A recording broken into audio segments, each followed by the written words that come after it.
Good afternoon, and welcome to another episode of Que-stead-Que. What you gonna do? I don't know, but something's gonna grow. Well, you guys, we have a whoop, whoop, whoop! Seed alert, seed alert, seed alert. The pole beans are starting to come up. We have one here, and I only put one in each cell instead of two. We have one here, there's two, three, 4, 5, then we have 6 right there, 7, 8. Okay, and my left for dead plants are coming back. This one is starting to show growth, and then that one is definitely showing growth. Those are the two that I helped out of the soil when I saw that there was, some life there. And so I can see this one is going to need the same treatment right here. And possibly that one right there. Okay, everything else is doing good, and let me show you what I have done. And I can see that this plant right here, he looks to be struggling, the zucchini, and this is the corn cell. I've never planted that variety before, so I'm not sure if it's supposed to look like that, but I'm only going to choose. Now my regular zucchini is looking good. Those are cherries. I'm going to only do half of my plants. Well, I made up the yeast fertilizer, and I did it on yesterday because I wanted it to set for 24 hours. Now oops, I'm sitting here spilling it. Now what I did do, since, the measurements from, and I forgot her name, but I did subscribe to her channel, Sherry and Jen. I subscribed to her channel. I forgot her name, and she's a neighbor. She's in New Brunswick. So I saw how she made it, and I saw her measurements and everything for the 5-gallon bucket. And so I cut it. Instead of using the amount that she required, I just used like it wasn't even a half of a teaspoon of yeast, half a teaspoon of sugar, and then I added warm water just to make this size. Now, when I do the 5-gallon, I will use her measurements precisely, but it looks pretty good to me. So I'm going to test it because I don't know if I have the ratio correct, but I'm thinking that perhaps it is. I don't know. I'm going to test it on the monster. This one I have named the monster. This thing has and it really doesn't need fertilizer, but I said that's my strongest plant in the whole bunch. And so if something dies, I'd rather it be that because I can fight, it'll have some fight in it. And I'm going to do a few others. I'll do one of the loofahs because I only wanted one loofah plant, but both of the seeds came up. So I'll do a loofah. I'll probably sacrifice a ground cherry for the experiment, some okra. I'm going to definitely do one of the tomatoes. I don't know which variety yet. And I'm going to definitely do my strongest peppers. My peppers are taking off, as you can see. So, I'm going to definitely do this one. That's that Jimmy Nardello that I've had since October that refused to die. He was strong because he was left for dead, and all of a sudden he started coming back once I brought him in this room closer under the light. So I'm going to get him fertilized, and I'm going to do a couple more, the ones that look a little peaked, like this other Jimmy Nardello and the Cubanelle. And so, and then if all goes well, I'll do the rest of them. I'll give them all a dose of the fertilizer before they go out to the greenhouse. I'm just waiting on the weather to break because it has been just horrible here this past week. So anyway, I'm just waiting on it to finally break. It's supposed to next week.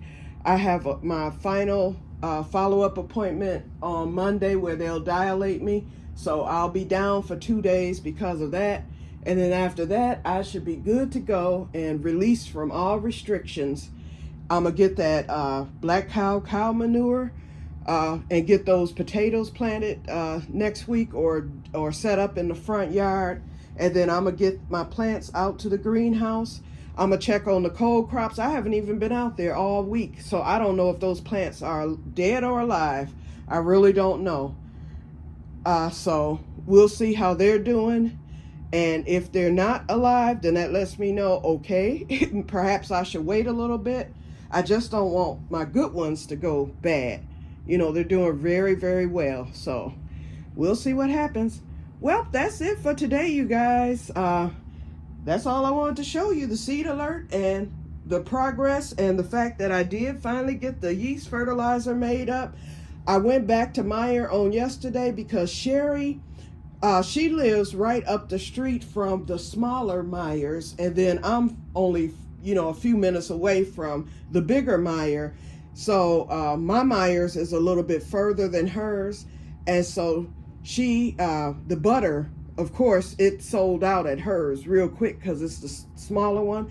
So I needed to go back to get the yeast anyway. So she asked me if I would pick her up 4 of the butters and 1 of the butter balls. And I told her, sure, if they still have it. I was like, it may be sold out by now.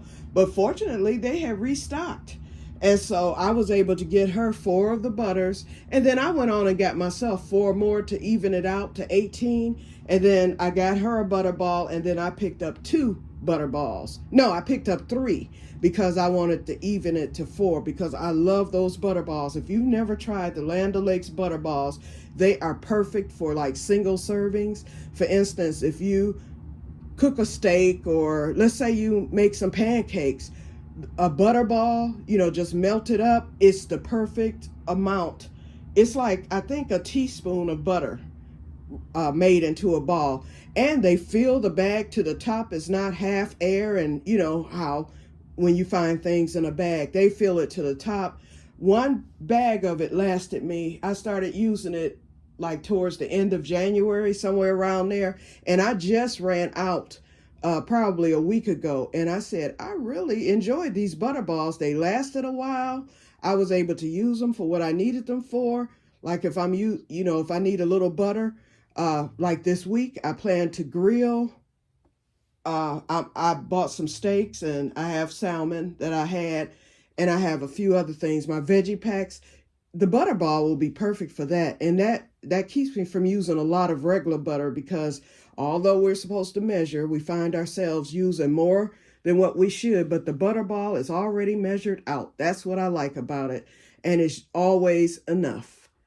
At least that's how it's been for me. So I would urge you, if it goes on sale, try the butter balls. I had to convince Sherry. She was like, okay, just get me a bag. She didn't think she would. I was like, I guarantee you, because it's just she and her daughter. I said, the butter ball, you're going to find yourself not using as much butter by using the butter ball. Now, I wouldn't use it for a cake or a treat like that, unless it's something that only calls for a teaspoon of butter. Then I would use the butter ball. But for like little things that you would need to add butter to, and you don't want to get too much, yet you don't want to have not enough, the butter ball is perfect. And you can cut it in half, because there's been times where I've only needed like a half a teaspoon. I'll just cut it in half and throw the rest of it right back into the bag.